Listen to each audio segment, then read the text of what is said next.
أعوذ بالله من الشيطان الرجيم. بسم الله الرحمن الرحيم. الحمد لله رب العالمين.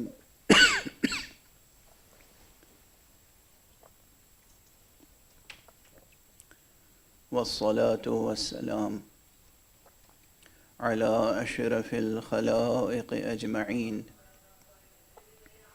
سيدنا وسيد الأولين والآخرين، حبيبنا وحبيب إله العالمين، إمام المرسلين وخاتم النبيين، أبي القاسم المصطفى محمد. اللهم صل على محمد وآل محمد وعلى أهل بيته الطيبين الطاهرين الهداة المهديين المعصومين المظلومين، واللعنة الدائمة على أعداء الحق والدين. أما بعد، فقد قال الله تعالى عز اسمه في محكم كتابه ومتقن خطابه: بسم الله الرحمن الرحيم. لو أنزلنا هذا القرآن على جبل لرأيته خاشعا متصدعا من خشية الله، وتلك الأمثال نضربها للناس لعلهم يتفكرون. صدق الله العلي العظيم. اللهم صل على محمد وآل محمد. ایک اور بلندر صلوات پڑھیں. اللهم صل على محمد وآل محمد. مسلمانان حسینی اور برادران انسانی، اس مرتبہ اس منبر پر ہمارا موضوع گفتگو ہے قرآن اور حسین. آپ حضرات کے اذہان عالیہ میں یہ عنوان اب روشن ہو چکا ہوگا اور راسخ بھی ہو چکا ہوگا،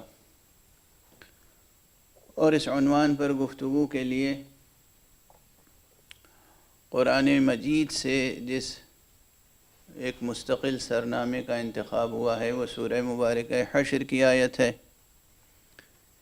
جس میں ارشاد ہوا ہے کہ لو انزلنا هذا القرآن على جبل، اگر ہم اس قرآن کو کسی عظیم پہاڑ پر نازل کرتے، لرأيته خاشعا متصدعا من خشية اللہ، تو تم دیکھتے کہ وہ پہاڑ لرز جاتا اور خوف و خشیت الہی سے ٹکڑے ٹکڑے ہو جاتا، خوف و خشیت الہی سے.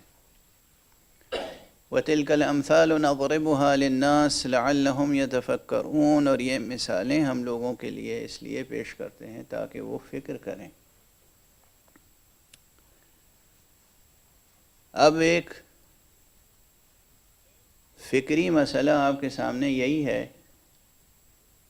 کہ دیکھیے، خود جو ہم اور آپ گفتگو کرتے ہیں، یہ جو ہمیں حروف و اصوات کی دولت نصیب ہے، یہ زبان، یہ لینگویج، ہم بولتے ہیں اور آپ سمجھ جاتے ہیں. یہ کیا کرشمہ ہے؟ یہ کوئی معمولی کرشمہ ہے؟ ہمارے ذہن میں کوئی بات ہے، ہمارے دل میں کوئی بات ہے، اور ہم نے یہاں ہونٹ ہلایا، کوئی آواز پیدا ہوئی اور آپ سمجھ گئے کہ دل میں کیا ہے.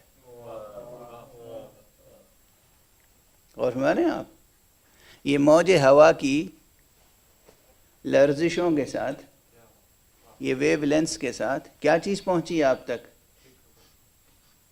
فکر پہنچی، وہ بات پہنچی جو دل میں ہے پوشیدہ، وہ جذبہ پہنچا، وہ احساس پہنچا، وہ ادراک پہنچا، وہ شعور پہنچا، وہ نظریہ، وہ آرگومنٹ، وہ استدلال، وہ حقائق جو ہمارے دل میں ہیں، وہ ماہیت جو ہمارے ذہن میں ہے، وہ ان الفاظ کے ذریعے آپ تک منتقل ہو گئی۔ خود یہ ایک ایسا مظہر ہے، ایک ایسا فینومینن ہے کہ اس پر حیرت ہوتی ہے، لیکن چونکہ ہم عادی ہیں، یہ چیز ہمیں حاصل ہے، اس لیے ہم اسے معجزہ نہیں سمجھتے۔ چونکہ ہم عادی ہیں اس لیے ہم معجزہ نہیں سمجھتے۔ اگر عادی نہ ہوتے اور پھر ایسا اچانک ہمارے سامنے ہوتا تو وہی چیز معجزہ کہلاتی۔ غور فرما رہے ہیں آپ؟ عموماً پتھر سے اس طرح کی گفتگو نہیں ہوتی۔ عموماً ایک پتھر دوسرے پتھر سے ٹکراتا ہے تو بھی کچھ آواز تو پیدا ہوتی ہے، لیکن وہ آواز ہم نہیں سمجھ پاتے۔ ہم یہ کیسے کہہ سکتے ہیں کہ وہ پتھر دونوں ایک دوسرے کی آواز نہیں سمجھ پاتے؟ کوئی دلیل ہے ہمارے پاس؟ پتھر نہیں، حیوانوں پہ آ جائیے، پرندے چہچہاتے ہیں، ایک پرندہ دوسرے پرندے کی آواز سمجھتا ہے یا نہیں سمجھتا ہے؟ ہم نہیں سمجھ پاتے۔ البتہ اگر اس میں بھی جو لوگ ظاہر سائنس کے میدان میں اور حیوانیات میں اور ان چیزوں میں کام کر رہے ہیں وہ جانتے ہیں، وہ آواز سمجھ جاتے ہیں، وہ بات سمجھتے ہیں، پرندوں کی بھی درندوں کی بھی۔ اور ہمارے آپ تو ایک بڑا مسئلہ خود یہ جوہر سخن کا ہے۔ سخن یہ بات خود ایک معجزہ الہی ہے۔ بس اشارہ کر کے آگے بڑھ رہا ہوں، ورنہ خود اسی موضوع پہ اگر گفتگو ہوتی رہے تو کیا کیا تھیوریاں پیش کی گئی ہیں، کیا کیا نظریے پیش کیے گئے ہیں زبان کی تخلیق کے بارے میں، اور نظریہ وضع میں، علم الوضع میں، وہ ایک الگ بحث ہے۔ لیکن حوالے کے طور پہ عرض کر رہا ہوں تاکہ ذہن قریب آ جائے۔ تو اصلاً خود یہ بات ہے تو معجزہ کہ میرے ذہن میں، میرے دل میں جو میرے احساسات ہیں، جو میرے ادراکات ہیں، جو میرے مدرکات ہیں، جو میرے شعور میں بات ہے، حتیٰ کہ جو میرے تحت الشعور میں بات ہے، جو میرے لا شعور میں بات ہے،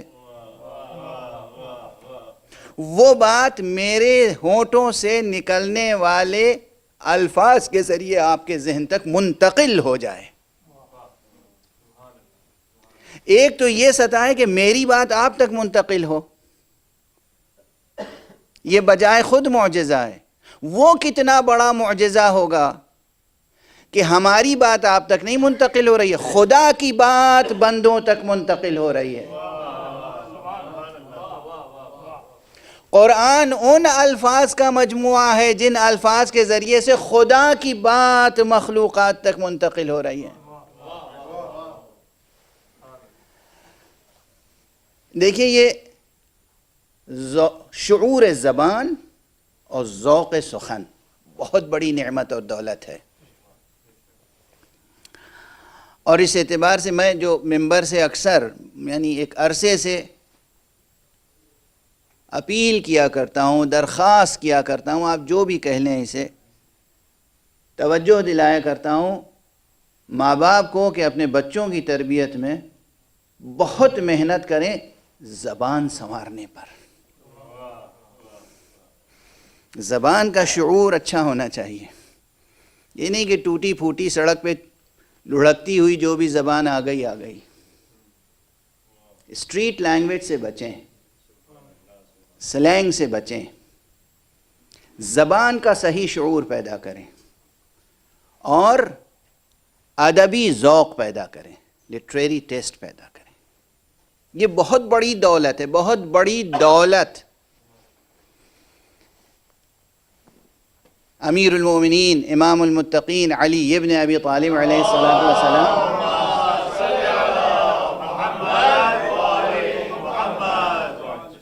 نے ارشاد فرمایا ہے کہ المرء مخبوء تحت لسانہ، المرء یعنی انسان، الانسان الرجل، المرء، وہ اپنی زبان کے نیچے پوشیدہ ہے۔ اب آپ سمجھ رہے ہیں یہ چھوٹے سے فقرے میں کیا بات کہی مولا نے؟ کل میں نے کہا تھا اپنا چہرہ آئینے میں دیکھتے ہیں، اہل ذوق انسان کا چہرہ اس کے سخن میں دیکھتے ہیں۔ کوئی کہیں بیٹھا ہوا فون سے بات کر رہا ہے، میں سمجھ جاتا ہوں اس کی پوری شخصیت آواز سن کے، لہجہ سن کے، ٹون سن کے میں بالکل تجزیہ کر لیتا ہوں کہ یہ شخص ہے کتنا گہرا ہے، کتنے پانی میں ہے، کتنا بلند ہے، کتنی اونچائی ہے اس کی فکر میں، کیا جذبات ہیں، رحم دل ہے کہ سخت دل ہے، امین ہے کہ خائن ہے، اعتماد کے قابل ہے یا اعتماد کے قابل نہیں ہے۔ ایک بار فون کر لیجئے ہمیں، ہم آپ کی پوری شخصیت بتا دیں گے انشاءاللہ۔ صلوات پڑھ دیجئے محمد و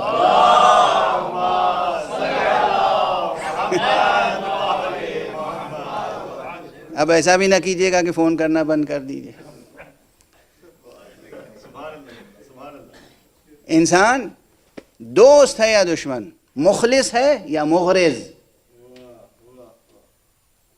اس کا ذہن اور دل شفاف آئینے کی طرح ہے یا اس میں کدورت ہے، دھندلا آئینہ ہے، گرد و غبار سے اٹا ہوا ہے ذہن۔ اذن صفائے خاطر رکھتا ہے یا غبار خاطر؟ آواز، ٹھیک ہے نا، آواز۔ تو کوئی خط لکھ دے اس کی ہینڈ رائٹنگ سے، اب آج کل تو بہت سے لوگ بچ جاتے ہیں، شخصیت چھپا لیتے ہیں، کیونکہ جو کچھ ہے ٹائپ رائٹر پہ لکھا بھیج دیا، ای میل میں لکھا بھیج دیا، کمپیوٹر۔ اگر اپنے ہاتھ سے لکھ دیں آپ تحریر تو آپ کی ہینڈ رائٹنگ آپ کی اندر کی شخصیت بتا دیتی ہے کہ جناب کی صلاحیتیں کیا ہیں، استعداد کیا ہیں، شخصیت کیا ہے۔ دیکھیے نا، یہ سخن کے سب رخ ہیں، لہجہ، آواز، تحریر، پھر الفاظ کا انتخاب۔ اب یہ جو کچھ میں عرض کر رہا ہوں، جو لوگ زبان اور فلسفہ زبان اور ادب و آداب و شعر و نظم و نثر و خطابت، اصناف سخن سے بحث نہیں کرتے، ان کے لیے نامانوس بحث ہوگی، مشکل بحث ہوگی، لیکن فوری طور پر آپ کا ذہن اس بات کو قبول ضرور کر رہا ہوگا۔ تو ذوق ادبی، شعور زبان، اسے بالیدہ کریں، اور بچوں کو جو آپ کے آغوش میں پروان چڑھنے والی نسلیں ہیں، انہیں شعور زبان، لطف سے، محبت سے شعور زبان کو پروان چڑھائیں۔ جتنا شعور زبان اور ذوق ادب پروان چڑھے گا، ایک تو جنرل یعنی عمومی ذوق شعور زبان و ذوق ادب ہے، اور پھر دوسرا مرحلہ ہے عربی زبان کا ذوق۔ جنہیں عربی زبان کا ذوق ہو کامل، ان کے لیے یہ مرحلہ آتا ہے کہ سمجھ سکیں کہ قرآن کتنا بڑا معجزہ ہے۔ یوں میں اردو زبان میں لاکھ بحث کرتا رہا ہوں، آپ اعتقادی طور پہ قبول کر لیں گے کہ ہاں یہ فرما رہے ہیں تو ٹھیک ہی ہوگا، قرآن معجزہ ہے، حضور نے کہا قرآن معجزہ ہے، یہ تو ہمارے ایمان کا جز ہے۔ 12 اماموں نے کہا قرآن معجزہ ہے، 11 اماموں کی ماں صدف گوہر عصمت، معدن جوہر امامت، فاطمہ زہرا سلام اللہ علیہا نے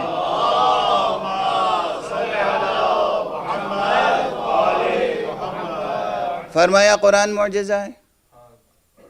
نبی نے کہا، امام نے کہا، معصومہ نے کہا، صدیقہ کبریٰ نے کہا قرآن معجزہ ہے، اور خود اللہ نے قرآن میں اعلان کیا قرآن معجزہ ہے۔ تو اس میں تو کسی ایک مسلمان کے لیے تو شک کی گنجائش نہیں ہے۔ لیکن میں آپ کو بتاؤں، جو لوگ ایمان و اعتقاد نہیں رکھتے تھے، انہوں نے بھی اسے معجزہ تسلیم کیا۔ اب ذرا ادبی حوالے سے دو ایک باتیں ذہن میں آ رہی ہیں تو عرض کر لوں۔ ایک صلوات پڑھ دیجئے محمد و آل محمد۔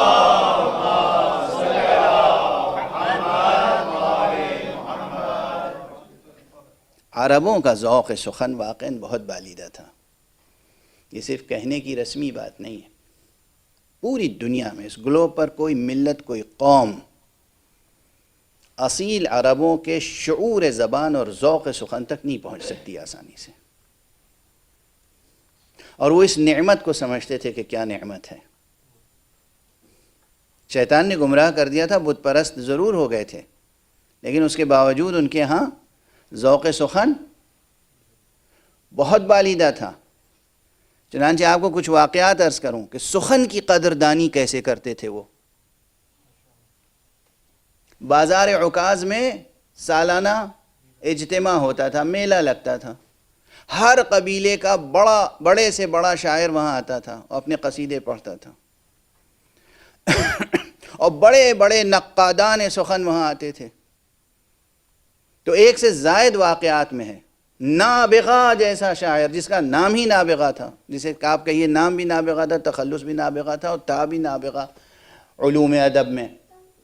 ایک شاعر نے قصیدہ پڑھا، اور جیسے ہی اس کا قصیدہ تمام ہوا وہ کھڑا ہوا پورے قد سے، اور اس کے بعد پیشانی زمین پہ رکھ دی، سجدہ کیا۔ سب حیرت سے دیکھ رہے ہیں یہ کیا ہے۔ کہا تم نہیں جانتے یہ کتنا عظیم قصیدہ اس نے تخلیق کیا ہے، اس کی داد میں لفظوں سے نہیں دے سکتا، سجدہ کر کے دے رہا ہوں۔ یہ ہے شعور، یہ شعور کس کا؟ عربوں کا۔ عربی کا ایک بہت مشہور یہ ذوق، یہ انداز داد دینے کا اور سخن کی قدردانی کا قبل اسلام بھی تھا، بعد اسلام بھی رہا۔ اسلام، ظہور اسلام کے بعد، یعنی اسلام کی روشنی پھیل چکی ہے، اس کے باوجود ابو تمام بہت بڑا شاعر ہے۔ ابو تمام نے اپنا ایک قصیدہ چھوٹا سا پڑھا کہ ایک فقیہ اور نقاد سخن کے سامنے۔ فقیہ تھا بہرحال، لیکن نقاد سخن تھا، قدردان تھا شعر و ادب کا۔ پڑھتے پڑھتے ابو تمام جب ایک خاص منزل پہ پہنچا تو یہ شخص بیٹھا ہوا تھا، ابو تمام بھی بیٹھا ہوا ہے، وہ بھی بیٹھا ہوا ہے، یہ کھڑا ہو گیا، قیام کی حالت۔ آپ نماز میں قیام کرتے ہیں نا، یہ قیام عبودیت کہلاتا ہے، یہ قیام بندگی کہلاتا ہے۔ وہ قیام الگ ہے جو خیرہ سری بن جائے، وہ قیام الگ ہے جو سرکشی کی علامت بن جائے۔ یہ قیام حق سبحانہ و تعالیٰ کے سامنے بندگی کا قیام ہے نا، خضوع، خشوع، بندگی کا قیام۔ وہ فقیہ اس وقت کھڑا ہو گیا۔ ابو تمام نے گھبرا کے دیکھا، کہا تم پڑھتے رہو، میں اس کے علاوہ کوئی داد نہیں دے سکتا، اب تم پورا کلام پڑھو، میں کھڑے ہو کر سنوں گا، میں قیام کی حالت میں تمہارا کلام سنوں گا۔ یہ سب تاریخ ادب عربی میں موجود ہے۔ قیام دیکھا آپ نے، وہ بھی ایک فقیہ اور نقاد کا۔ اب بس ایک اور مثال دے دوں کہ فرزدق کتنا بڑا شاعر ہے عربی کا۔ فرزدق غیر معمولی شاعر ہے، بہت بڑا شاعر ہے، اور دور اسلامی کا شاعر ہے۔ اور میں تو کہتا ہوں کہ حضرت امام زین العابدین علیہ الصلاۃ والسلام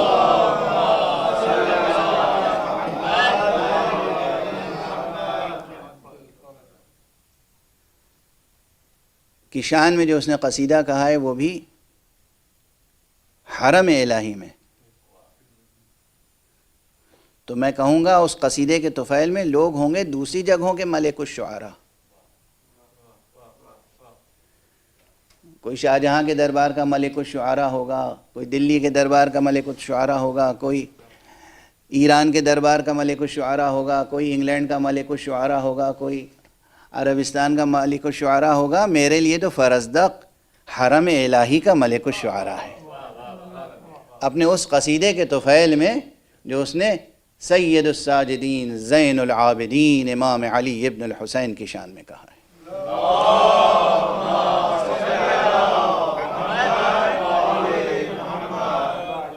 تھا یہ دور اموی کا شاعر،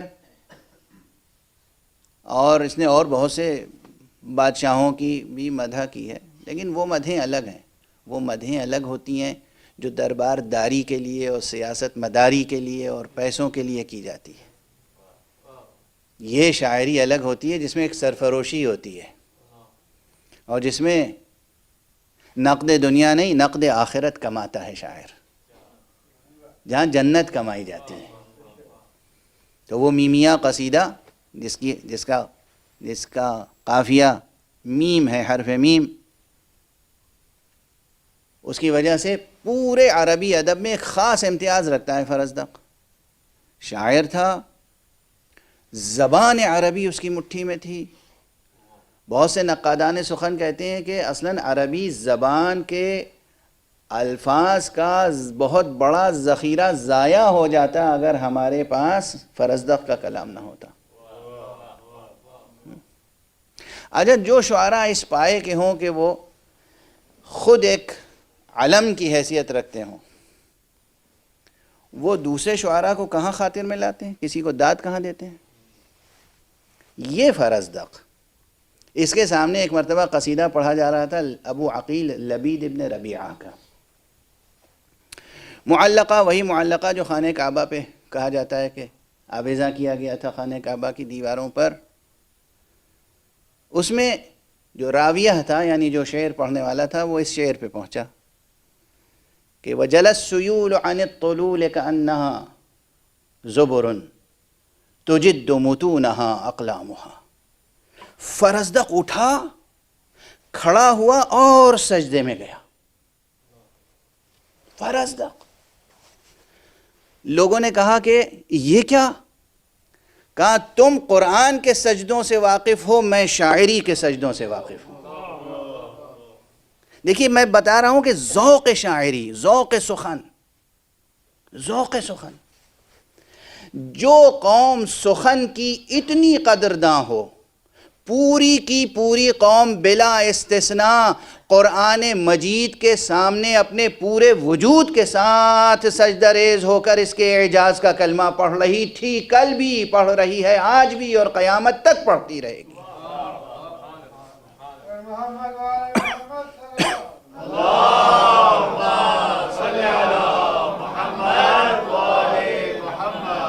یہ قرآن معجزہ سخن بھی ہے، معجزہ فصاحت بھی ہے، معجزہ بلاغت بھی ہے، اور قرآن کے معجزہ ہونے کی اور حیثیتیں اور شانیں بہت ہیں. یہ ایک الگ بحث ہے. بہت سے علماء صرف یہ بحث کرتے ہیں کہ قرآن مجید معجزہ فصاحت و بلاغت ہے. وہ اصرار کرتے ہیں کہ راز قرآن کے اعجاز کا راز اس کی فصاحت و بلاغت میں پوشیدہ ہے. لیکن یہ فقیر عرض کرتا ہے کہ صرف فصاحت و بلاغت میں پوشیدہ نہیں ہے قرآن مجید کے اعجاز کا راز. وہ مضمون جو ان الفاظ میں ہے، وہ معانی جو ان الفاظ میں ہیں، وہ مقاصد جو مقاصد قرآن ہیں، وہ اہداف جو اہداف قرآنیہ ہیں، یہ سب، اور اس میں تہ در تہ جو علوم ہیں، جو معارف ہیں، جو مطالب ہیں، جو معانی ہیں، جو جہان سخن اس میں پوشیدہ ہے. اعجاز کا راز تو وہاں ہے، اعجاز کا راز وہاں ہے. اور یہی سبب ہے کہ یہ قوم جو ایک ایک بیت پر سجدہ کرتی تھی، قصیدوں کو سجدہ کرتی تھی، ایک نہیں، دو نہیں، تین نہیں، 7 قصیدے، 7 معلقات خانہ کعبہ میں آویزاں تھے. لیکن جب رسول اللہ صلی اللہ علیہ وآلہ وسلم نے صرف ایک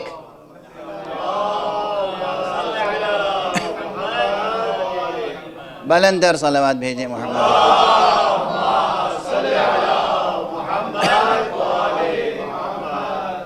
ایک قرآن مجید کا سب سے چھوٹا سورہ، سورہ کوثر، کہا کہ جا کر یہ سورہ خانہ کعبہ کی دیوار پہ آویزاں کر دو. اب کچھ کہنے کی ضرورت نہیں تھی، اب نہ مناظرہ ہوا نہ مباہلہ. اعجاز قرآنی یہ تھا کہ جو شاعر زندہ تھا وہ خود آیا، جو زندہ نہیں تھا اس کے قبیلے والے آئے اور اپنا اپنا قصیدہ اتار کے لے کے چلے گئے کہ اس کلام خدا کے آگے تو ہمارے کلام کی کوئی حقیقت ہی نہیں.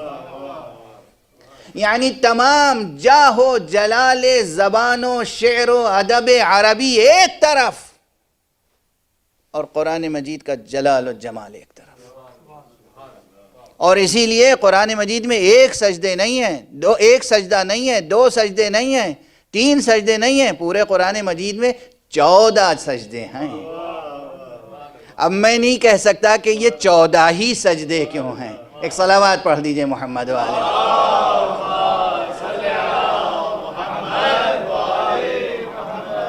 بعض روایتوں کی بنا پہ 15 سجدے ہیں اور بعض روایتوں کی بنا پہ 14 سجدے ہیں. 4 ان میں سے واجب سجدے ہیں اور 10 یا 11 مستحب سجدے ہیں، لیکن 14 سجدے ہیں. غور فرمائیں آپ، قرآن مجید پر عربی زبان کے لوگ اعتراض نہیں کر سکتے، چاہے جائے کہ وہ لوگ پیدا ہو جائیں کہ جنہوں نے عربی تو کیا، جو ایک سطر، میں تو چیلنج کرتا ہوں، آج کل جو ہنگامہ برپا ہے نا ہندوستان میں، بھارت میں جو آج کل ہنگامہ برپا ہے قرآن مجید کے تعلق سے، یہ وہ لوگ برپا کیے ہوئے ہیں جو خود سے اگر قلم دے دیجئے تو قلم پکڑنے کی تمیز نہیں ہے، اور ہندی اور اردو دونوں کا چیلنج کر رہا ہوں. اگر کوئی دوسرا استاد ڈکٹیٹ نہ کرے تو شاید ایک سطر نہ صحیح ہندی لکھ سکتے ہیں نہ صحیح اردو لکھ سکتے ہیں. اعتراض کر رہے ہیں قرآن مجید پر. ایسے ہی لوگوں کو بدگوہر کہا جاتا ہے. ایک صلوات پڑھ دیجئے محمد.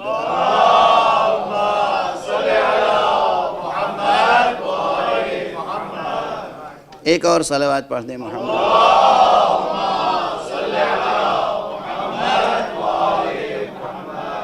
یہ قرآن وہ ہے جس کے متعلق خود قرآن مجید نے کہا، ایک سے زائد مقامات پر تحدی کی جو آیتیں ہیں، تحدی کی آیتیں یعنی چیلنج کی، جہاں انسانوں کو جھنجھوڑا گیا ہے. 3 قسم کی آیتیں ہیں. کہیں تو یہ کہا گیا کہ پورے قرآن سے متعلق ہے، لے آؤ اس قرآن کا جواب لے آؤ. کہیں کہا گیا کہ پورے قرآن کا نہیں لا سکتے، 10 سوروں کا لے آؤ. قرآن مجید میں کل کتنے سورے ہیں؟ 114. کہا 114 سوروں کا نہیں لا سکتے، جواب 10 ہی سوروں کا لے آؤ. پھر کہا گیا 10 سوروں کا نہیں لا سکتے، ایک ہی سورے کا لے آؤ. اور مانے، اور وہ بھی اس طرح نہیں کہ تم لے آؤ اور کسی بڑے پڑھے لکھے سے اور کسی بڑے شاعر سے بڑے، کہا جن و انس سب مل کر اس کا جواب لانا چاہیں تب بھی نہیں لا سکتے. اور میں وَمَا كَانَ هَذَا الْقُرْآنُ أَن يُفْتَرَى مِن دُونِ اللَّهِ وَمَا كَانَ هَذَا الْقُرْآنُ أَن يُفْتَرَى مِن دُونِ اللَّهِ وَلَكِنْ تصديق الذي بين يديه وتفصيل الكتاب لا ريب فيه من رب العالمين. ارے ممکن نہیں ہے کہ یہ قرآن خدا کے علاوہ کوئی اور لا سکے، پیش کر سکے. کلام حق ہے، کلام خدا ہے. وما كان هذا القرآن ان يفترى من دون اللہ، اللہ کے علاوہ کوئی اور ایسا قرآن گڑھ کے لے آئے؟ ممکن نہیں ہے، ممکن نہیں ہے. بلکہ یہ قرآن وہ ہے کہ جو کچھ اس کے درمیان ہے وہ خود اس کی تصدیق کرتا ہے. دیکھیں یہاں پہ ایک فکری معیار ہے، ایک منطقی معیار ہے. یہاں سے قرآن سے منطق سیکھنے کی ضرورت ہے. کسی بھی کلام کے صحیح اور غلط ہونے کا ایک معیار یہ ہے کہ اس کلام کے اندر خود تناقض نہ ہو، وہ کلام خود اپنے آپ کو نہ جھٹلا دے. اور ہمارے آپ بہت بڑا معیار ہے یہ، تناقض کا نہ ہونا.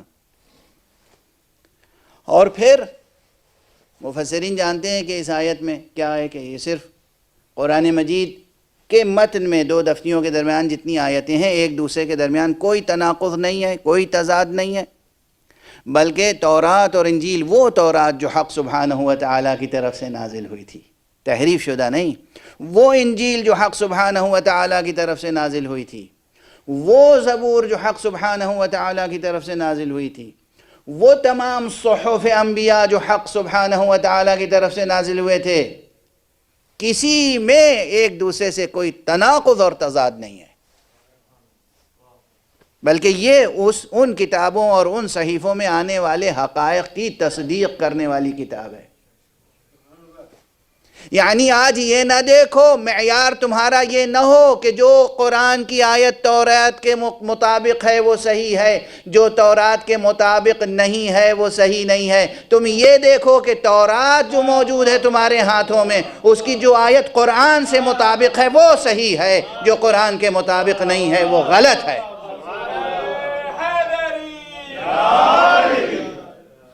یہ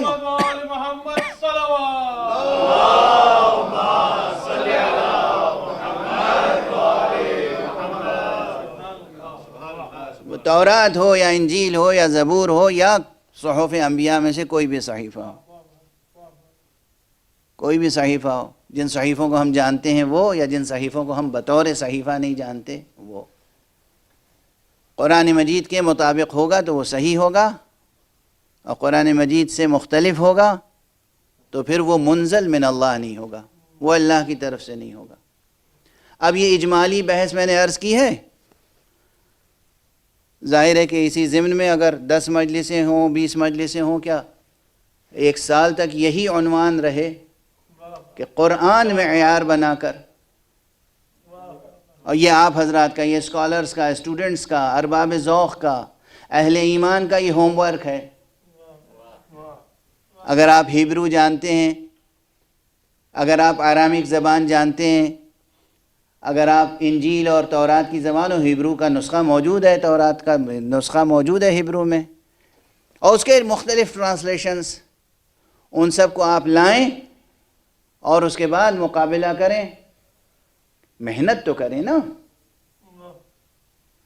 سیاست نہ کریں، محنت کریں، سیاست نہ کریں، محنت کریں، علمی محنت، مجاہدہ کریں، جہاد کریں اپنے نفس کے ساتھ، جہاد کریں اپنے نفس کے ساتھ۔ ہاں میں نے کہہ دیا جہاد کریں، بہت سے لوگوں کو تو لفظ جہاد ہی اچھا نہیں معلوم ہوتا، اب اس پر کسی اور دن گفتگو ہو جائے گی انشاءاللہ۔ تو قرآن مجید عظیم معجزہ ہے، اور اس کے معجزہ ہونے کی ایک شان یہ ہے، دیکھیے نا یہیں سے بات فصاحت و بلاغت سے آگے بڑھ گئی نا۔ قرآن مجید نے کہا وَمَا كَانَ هَذَا الْقُرْآنُ أَن يُفْتَرَى مِن دُونِ اللَّهِ، یہ قرآن خدا کے علاوہ کسی اور کا بنایا ہوا ہو ہی نہیں سکتا۔ اس کے بعد فوراً کیا کہا؟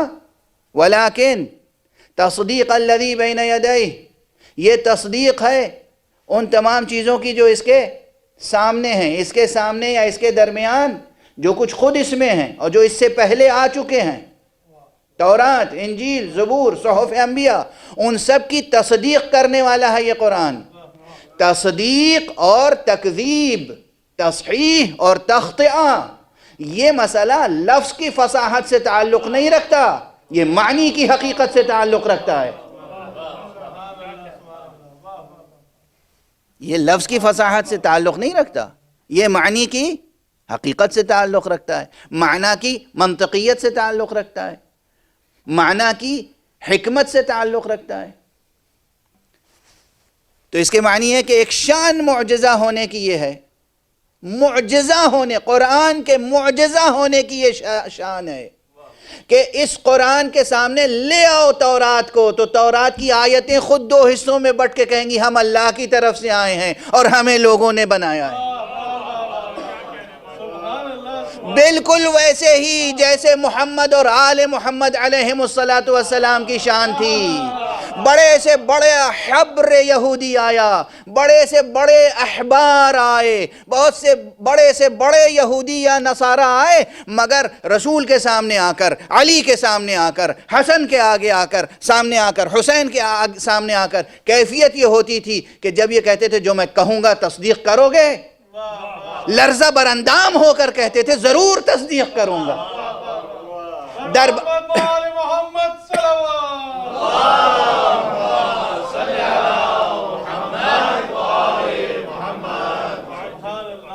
دربار مأمون میں امام علی ابن موسیٰ الرضا علیہ السلام موجود ہے۔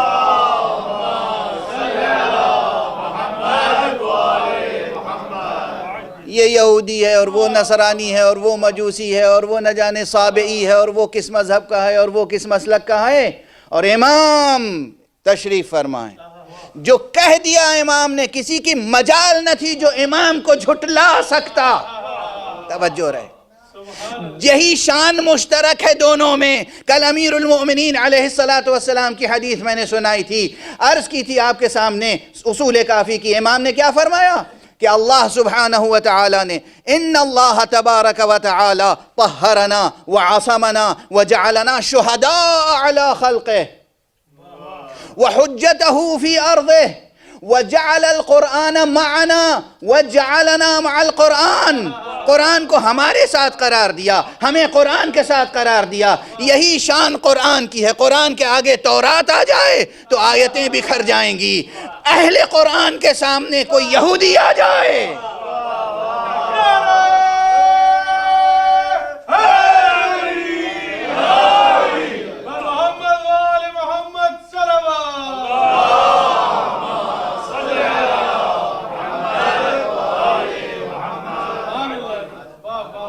آ جائے کوئی. کل بھی یہی شان تھی، آج بھی یہی شان ہے.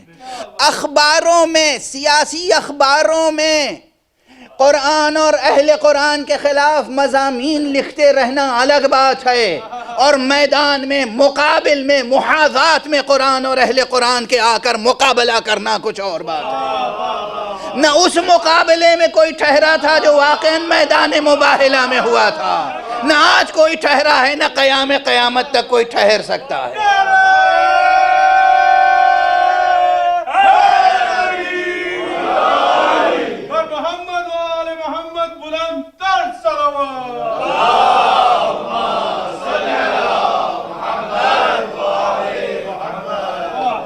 کیا ہوا تھا مباہلے میں؟ کیا ہوا تھا مباہلے میں؟ قرآن مجید کی آیت آج بھی موجود ہے. توحید و تثلیث کا مقابلہ جب ہوا، گویا کہنا چاہیے کہ جب قرآن اور تحریف شدہ انجیل کا مقابلہ ہوا، کیا کہیں گے آپ؟ توحید و تثلیث کا مقابلہ تھا، قرآن اور انجیل محرف کا مقابلہ تھا، عصمت اور خطاکاری کا مقابلہ تھا، ہدایت اور ضلالت کا مقابلہ تھا، ہدایت اور گمراہی کا مقابلہ تھا، نبوت اور کفر و شرک کی تاریکی کا مقابلہ تھا. کسی نہ کسی منزل میں مشرک ہونے کے باوجود، کافر ہونے کے باوجود، تحریف شدہ انجیل لے کر آنے کے باوجود چلا. اسے کہتے ہیں اعجاز، اسے کہتے ہیں اعجاز. معجزہ اور کسے کہتے ہیں؟ طے کر کے آئے تھے، ہم ان کی نہیں مانیں گے، ہم انہیں شکست دے کر آئیں گے. طے کر کے آئے تھے نا نجران سے، اور جب پہنچے مناظرے کے بعد مباہلہ طے پایا. سب آپ کے ذہنوں میں ہے، برابر سنتے رہتے ہیں. آخری کیا بات ہوئی؟ جب حضور علیہ السلام تشریف لائے میدان مباہلہ میں، تو انہوں نے آپس میں ایک دوسرے سے پوچھا کون آ رہا ہے اور یہ کسے اپنے ساتھ لے کے آ رہے ہیں. یہ سوال کانٹے کا سوال ہے، یہ سوال کانٹے کا سوال ہے. کسے لے کے آ رہے ہیں اپنے ساتھ؟ سمجھ میں آیا؟ معلوم ہوا اگر کسی اور کو ساتھ لے کے جاتے تو تثلیث اپنی شکست تسلیم نہ کرتی، اہل تثلیث اپنی شکست تسلیم نہ کرتے. کیوں؟ توجہ ہے. اب یہاں ماننا پڑے گا نا آپ کو کہ رسول اللہ صلی اللہ علیہ وآلہ وسلم جسے قریب بلا کر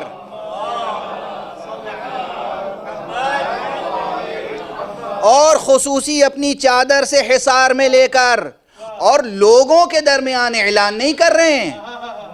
مباہلے میں بعد میں جائیں گے، گھر کے اندر ہیں، مباہلے کی تیاری ہو رہی ہے، گھر میں ہیں اپنے، مباہلے کی تیاری ہو رہی ہے. علی تم آ جاؤ، فاطمہ تم آ جاؤ، میرے بچے حسن تم آ جاؤ، بیٹا حسین تم آ جاؤ. چادر کا حصار کیا، اور خطاب کس سے ہے؟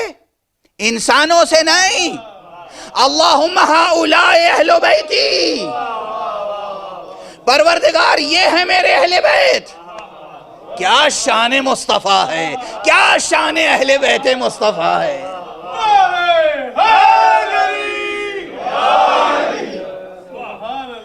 مصطفیٰ خدا سے کہہ رہے ہیں پروردگار یہ ہے میرے اہل بیت. پروردگار تو نے مجھے نبی بنا کے بھیجا تھا، رسول بنا کے بھیجا تھا، خلق عظیم پہ فائز کیا تھا، معصوم بنا کے بھیجا تھا. پروردگار تو نے تبلیغ کے لیے بھیجا تھا. پروردگار تو نے تعلیم کے لیے بھیجا تھا. پروردگار تو نے انسانوں کی تربیت کے لیے بھیجا تھا.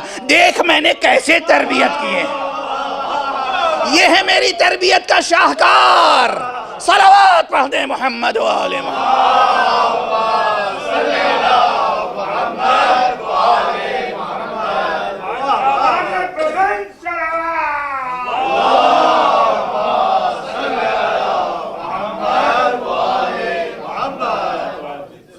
یہ ہے میری تربیت کا شاہکار.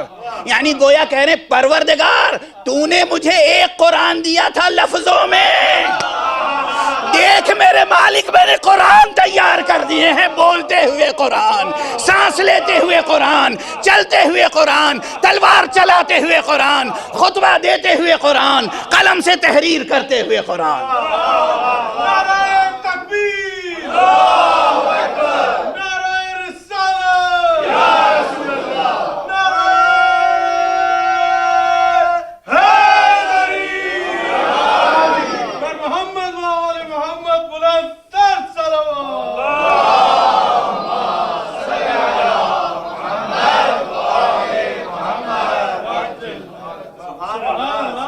میرے رب، میرے معبود، میرے پروردگار، ہاؤلاء اللہم ہاؤلاء اہل بیت. اے پروردگار یہ ہے میرے اہل بیت. پروردگار توحید و تثلیث کا مقابلہ ہے، میں دیکھ اہل توحید کو لے کے جا رہا ہوں. یعنی اس مرحلے میں حضور کسی ایسے شخص کو لے کے نہیں جا سکتے تھے جس کی زندگی کی ایک سانس بھی عالم شرک میں بسر ہوئی ہو. اب علی کے لیے کوئی یہ نہ کہے کب اسلام لائے. صلوات پڑھ دیں محمد و آل محمد.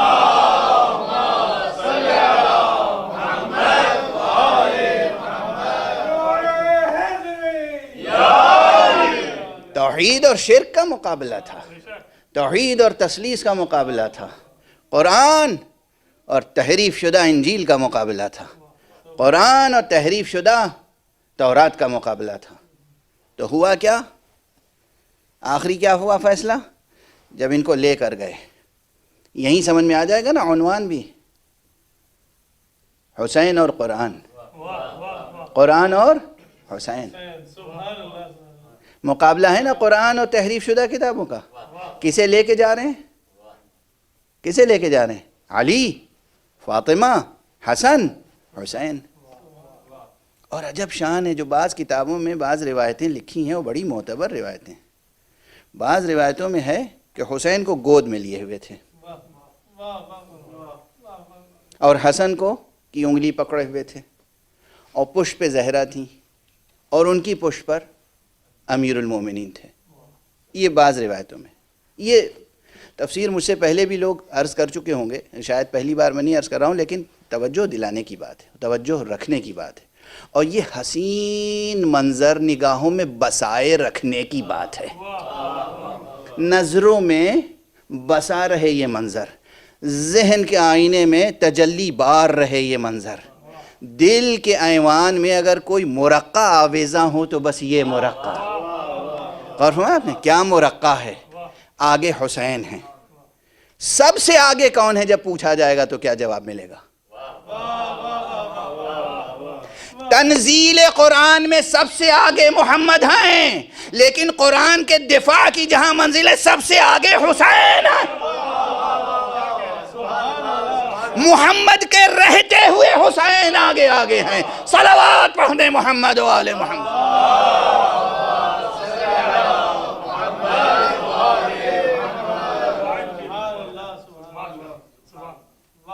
اب کوئی تیر چلے گا تو سب سے پہلے کسے لگے گا؟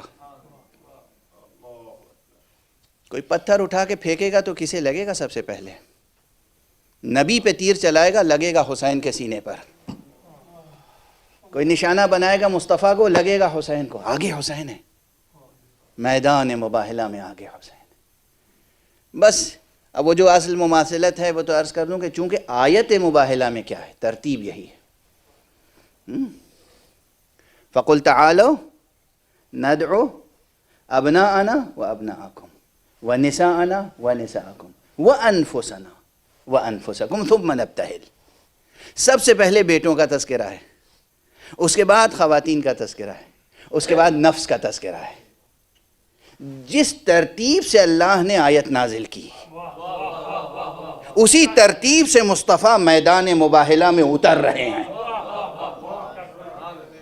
ابنانا آگے آگے فرزند ہیں، حسن و حسین، اس کے بعد پشت پر بی بی زہرا ہیں۔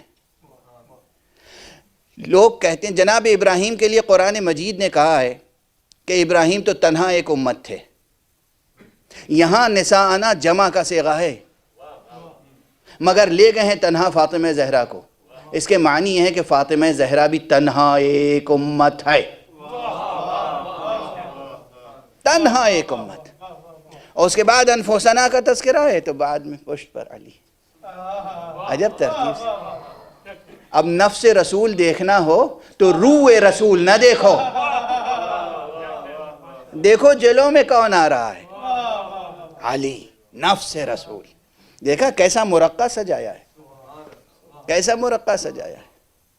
وہ قرآن کے الفاظ کا اعجاز ہے، یہ مصطفیٰ کے کردار کا اعجاز ہے۔ بس گفتگو تمام کرتا ہوں۔ آج ہماری اس ترتیب کے مطابق 5ویں محرم کی مجلس ہے۔ عموماً 5ویں محرم تک ہم اصحاب کا تذکرہ کرتے ہیں۔ یوں تو کسی ایک صحابی کے بھی تذکرے کا حق ادا نہیں ہو سکتا، لیکن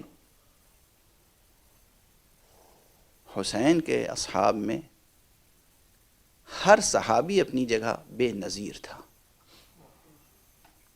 مگر بعض اصحاب کی شان کچھ اور تھی۔ ان اصحاب کا تذکرہ بھی جڑا ہوا ہے، کیوں؟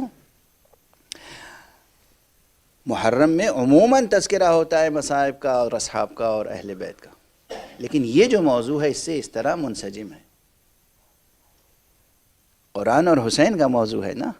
حسین کے ساتھ جو اصحاب تھے ان کو امام حسین نے کون سا لقب دیا تھا معلوم ہے؟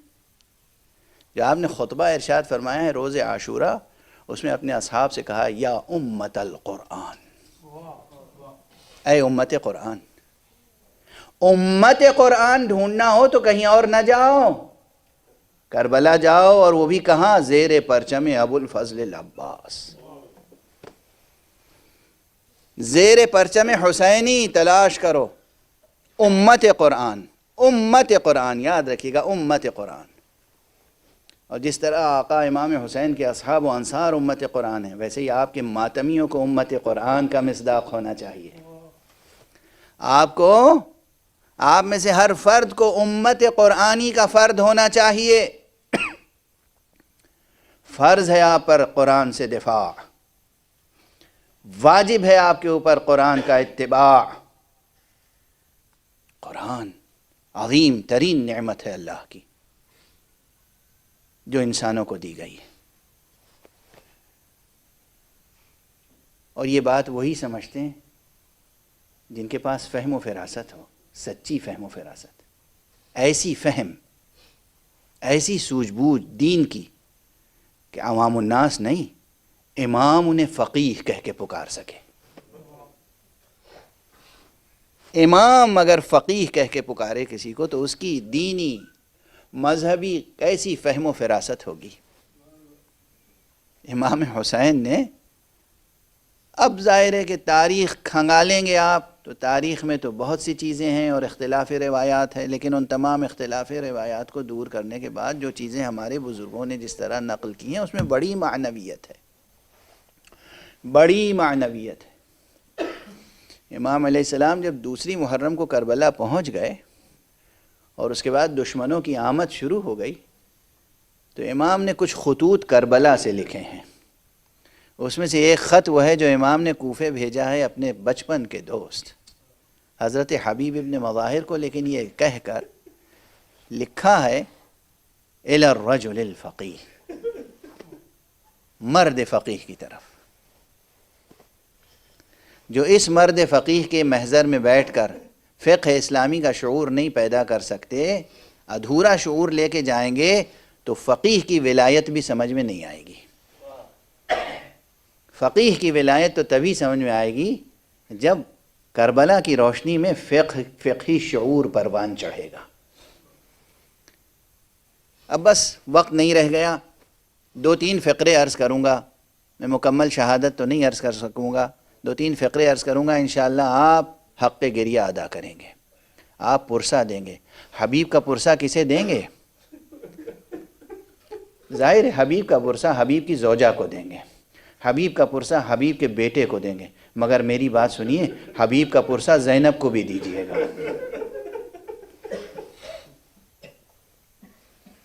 اجرکم علی اللہ۔ بس اشارات کر رہا ہوں، تفصیل سے میں نہیں عرض کر سکتا، وقت ختم ہوا چاہتا ہے۔ امام علیہ الصلوۃ والسلام کا خط ادھر سے روانہ ہوا، کوئی بہت فاصلہ نہیں تھا،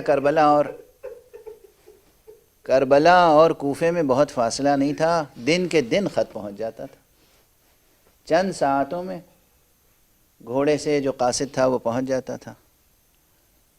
ادھر ایک دوپہر کا واقعہ بیان کیا جاتا ہے، لیکن شاید ادھورا بیان کیا جاتا ہے۔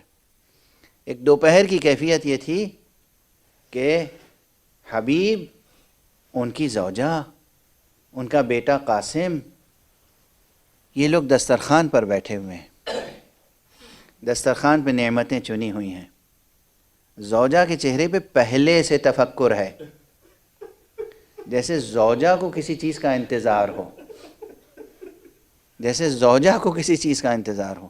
حبیب نے زوجہ کا چہرہ دیکھا اور کہا بسم اللہ، زوجہ نے کہا ہاں بسم اللہ، اور زوجہ کی زبان سے ایک جملہ نکلا، مجھے ایسا لگتا ہے کوئی قاصد آنے والا ہے۔ کہا تمہیں کیسے معلوم کوئی قاصد آنے والا ہے؟ کہاں ان قاصد؟ کس کے خط کی توقع ہے؟ بی بی کہتی ہے مجھے تو حسین ابن علی کے خط کی توقع۔ حسین ابن علی کے خط کی توقع؟ کہاں؟ میں نے رات میں خواب دیکھا تھا، میرے خواب میں بی بی فاطمہ زہرا آئی تھی، میرے خواب میں بی بی فاطمہ زہرا تشریف لائی تھی، اور بی بی نے بس اتنا کہا اے مومنہ، ارے حبیب سے کہو اپنے محاسن پہ خضاب تو کر لیں۔ اللہ اکبر، اللہ اکبر۔ کہا اس خواب میں بڑے پیغامات ہیں۔ حبیب بھی اب سراپا انتظار، بی بی سراپا انتظار۔ چند لمحے گزرے ہوں گے کہ قاصد نے دستک دی اور کہا میں حسین ابن علی کا قاصد ہوں، کربلا سے آیا ہوں۔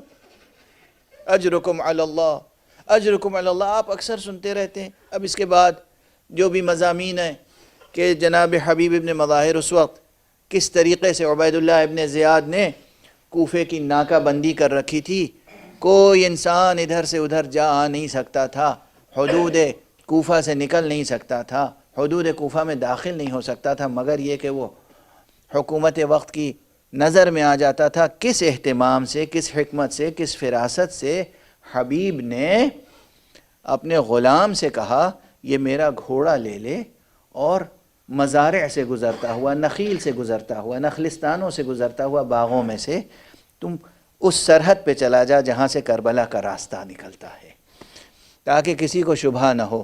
وہ غلام حبیب کا گھوڑا لے کر چلا اور اس سرحد پہ جا پہنچا۔ ادھر سے حبیب تیار ہو کر چلے۔ حبیب کو پہنچنے میں چند لمحے تاخیر ہو گئی تو سنتے ہیں کہ وہ گھوڑے سے ان کا غلام گفتگو کر رہا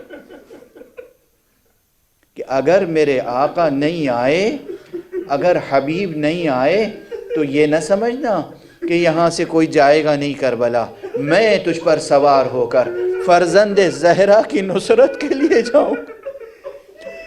حبیب نے غلام کا یہ جذبہ سنا اور گریہ کرنا شروع کیا. پہنچ گئے. کہا تو نے شبہ کیسے کیا کہ میں نہیں آؤں گا؟ اپنے آقا کی نصرت کے لیے نہیں جاؤں گا. اچھا جا، میں تجھے خدا کی راہ میں آزاد کرتا ہوں. کہا بے شک آپ نے آزاد کر دیا، مگر میں اس آزادی کے لیے تیار نہیں ہوں. میں تو آپ کی غلامی میں رہوں گا کربلا تک جانے کے لیے. میں آقا حسین کی نصرت کے لیے میں بھی جاؤں گا. عزیزان گرامی، بس آخری فقرے عرض کر رہا ہوں. شہادت بیان کرنے کا وقت نہیں رہ گیا. آپ سب کے سنے ہوئے فقرے ہیں، لیکن جب بھی یہ فقرہ لاکھوں کروڑوں خطیب دہراتے ہیں، مگر اس فقرے کی دل سوزی، اس فقرے کی غم انگیزی ختم نہیں ہوتی. حبیب کربلا پہنچے، حبیب کربلا پہنچے. امام حسین خیمے میں تشریف فرما ہیں. کسی گھوڑے کے آنے کی ٹاپوں کی آواز سنائی دی. جناب امام حسین نے کہا کہ جاؤ دیکھو کون آ رہا ہے. امام کے پاس جناب عباس تشریف لائے، حضرت علی اکبر تشریف لائے. کوفے سے حبیب ابن مظاہر آ گئے ہیں. جیسے ہی حبیب ابن مظاہر تشریف لائے اور یہ خبر خیمے کے اندر پہنچی، ایک مرتبہ جناب فضہ کو جناب زینب نے بلایا ہے. جناب زینب نے کہا فضہ جا کے حبیب کو میری طرف سے سلام کہہ دو. اس ایک سلام زینب میں کیا تاثیر تھی کہ حبیب نے سر سے عمامہ اتارا، کربلا کی خاک اٹھا کے سر پہ ڈالنا شروع کی. آج آل رسول پر یہ وقت آ گیا کہ بنت رسول، بنت زہرا مجھے سلام کہلا رہی. انا للہ و انا الیہ راجعون. رضا بقضائه وتسلیما لامرہ. پروردگار ہمیں علوم قرآن اور معارف اہل بیت سے آشنا فرما.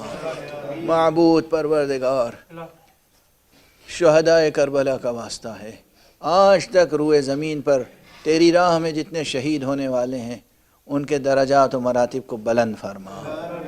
پروردگار دنیا کی استعماری طاقتوں کے ظلم و جبر سے ارض عراق پر، ارض افغانستان پر، ارض فلسطین پر، قدس سے لے کر اور حرم مکی تک جہاں جہاں بھی شہید ہو رہے ہیں تیرے نام پر، کلمہ گو ان کے درجات کو قبول فرما، ان بلند فرما، ان کی شہادتوں کو قبول فرما.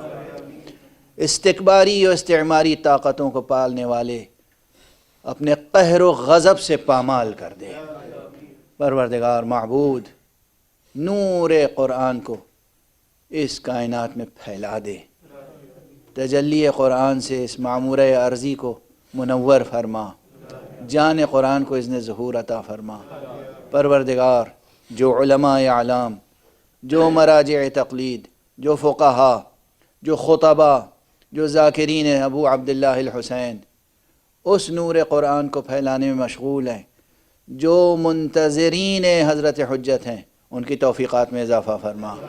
پروردگار ہمارے اس امت کو، امت مسلمہ کو حقیقتاً امت قرآن بنا دے. پروردگار معبود مراجع تقلید کا سایہ ہمارے سروں پہ برقرار رکھ. آیت اللہ العظمیٰ سیستانی کو اپنی خاص حفظ و امان میں رکھ. آیت اللہ العظمیٰ ولی فقی سید علی حسینی خامنئی کو اپنے حفظ و امان میں رکھ. پروردگار معبود اپنے ولی آخر کو اذن ظہور عطا فرما اور ان کے ہاتھوں سے اپنی رحمت و رافت و عدالت کا پرچم لہرا دے. ماتم حسین.